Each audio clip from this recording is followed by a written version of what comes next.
সালামু আলাইকুম বন্ধুরা। তো এখন থেকে দেওয়ানি মামলা দ্রুত নিষ্পত্তি হবে বলে আশা করা যায় যদি সরকার বাস্তবায়ন করে যে পৃথক হচ্ছে দেওয়ানি আর ফৌজদারি মামলার বিচারক। আমরা সহকারী, সিনিয়র অথবা যুগ্ম জেলা জজের কাছে মামলাগুলো দায়ের করি, আবার ফৌজদারি মামলা হইলে থানার মাধ্যমে বা সরাসরি আদালতে গিয়ে ম্যাজিস্ট্রেটের কাছে দায়ের করি। এখন দেখা যায় যে ম্যাজিস্ট্রেট তো সব মামলার বিচার করতে পারে না, তারা দায়রা আদালতে পাঠায়।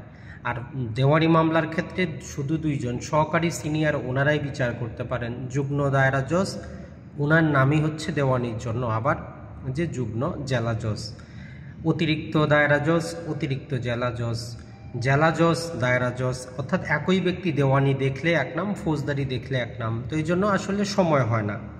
তো এখন যদি সরকার পৃথক করে দেয়, এক নম্বর হচ্ছে আইনের ছাত্ররা চাকরি পাবে, ফৌজদারি মামলাগুলোও দ্রুত নিষ্পত্তি হবে, দেওয়ানি মামলাগুলোও দ্রুত নিষ্পত্তি হবে। তো এটা যত তাড়াতাড়ি সম্ভব ততটা করাই ভালো। আর আদালতের এজলাসগুলোও পৃথক পৃথক হবে, দেওয়ানি মামলার এজলাস পৃথক, ফৌজদারি মামলার পৃথক, তাহলে সেক্ষেত্রে সবচেয়ে বেস্ট হবে।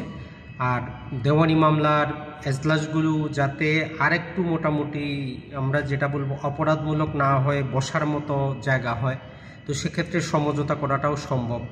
তো সরকারের উদ্যোগটাকে আমরা ভালোভাবে নেই। তো পূর্বে এমনই ছিল, আমরা যে দেওয়ানি মামলা বলি, দেওয়ানি কার্যবিধি বলি, দেওয়ান মানে হচ্ছে বৈঠকখানা, সেখান থেকে দেওয়ানি কার্যবিধি এসেছে। যেমন আমাদের হল রুম আছে, বসার রুম আছে, এরকম জায়গা। আর ফৌজদারি আগে বলা হইতো মুঘল আমলে পুলিশ অফিসারকে বলা হইতো যে পুলিশ প্রধানকে ফৌজদার। তো সেখান থেকেই ফৌজদারি যে মামলাগুলো প্রকাশ্য গ্রামের চৌরাহে প্রকাশ্য জায়গায় ফৌজদারি মামলার বিচার হইতো সেই মুঘল আমলে, তো সেখান থেকে এসেছে ফৌজদারি। তো যাই হোক, কনসেপ্টটা মোটামুটি আমরা যদি বলি পৃথক করাটাই বেস্ট হবে, সাধুবাদ জানাইতে পারি। এখন দেখা যাক কত দ্রুত এটা কার্যকর করা হচ্ছে।